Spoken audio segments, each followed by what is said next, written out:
they're walking among us every day. They're not necessarily locked up, and when we have that image of them being locked up, then that's what we're looking for, and therefore we're not seeing it. Yes.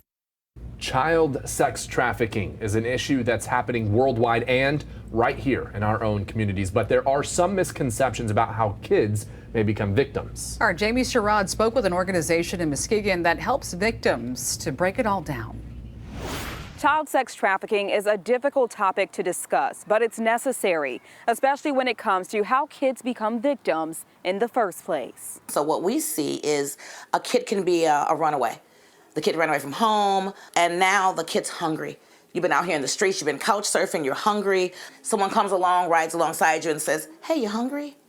I'll take you to McDonald's and get you something to eat. Rita Cavanis with the Hope Project says that's an example of how it all starts. Vulnerable kids being taken advantage of. Before you know it, that kid thinks that they're boyfriend, girlfriend, and they're dating, and I'm in love, and then all of a sudden, the water bill's due, is what this person says. If you love me, you'll go and deal with, blah, blah, blah.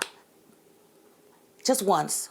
What comes off as someone being nice is actually called grooming before they ask for something in return. And before you know it, you're doing that with, this person, and it continues on. It becomes this vicious cycle for these youth.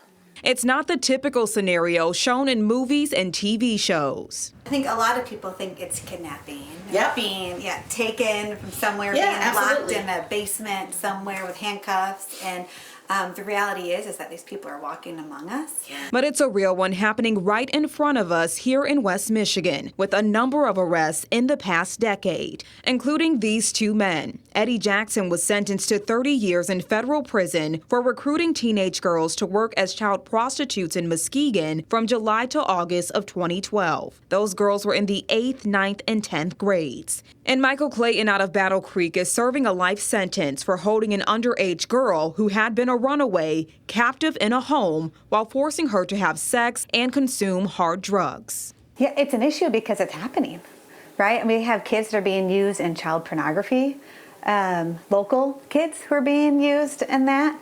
And then the reality is that we don't want it happening here. The Hope Project helps victims of sex trafficking, serving women and girls as young as 11 years old. Say it's about like 15 or so survivors of sex trafficking, minors that we're serving currently.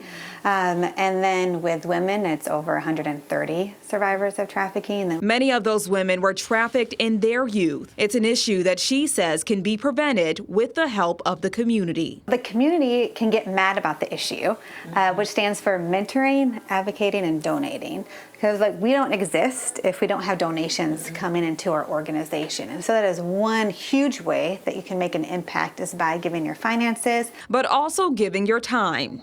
Pay attention. We're so distracted sometimes. We got our heads stuck in our phones, our faces in our phones all the time. Look up, pay attention.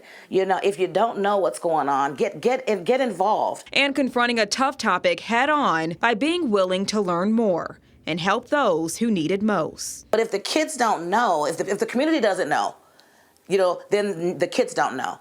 Our thing here is we want to break generational curses, generational things that happen in life. So if we can teach you young, and get your mind together when you're young, we can break that cycle. And, a vulnerable youth might not end up being sex trafficked. If you or someone you know needs help or would like to help, head to this story on our website. Reporting in Muskegon, Jamie Sherrod, Fox 17 News.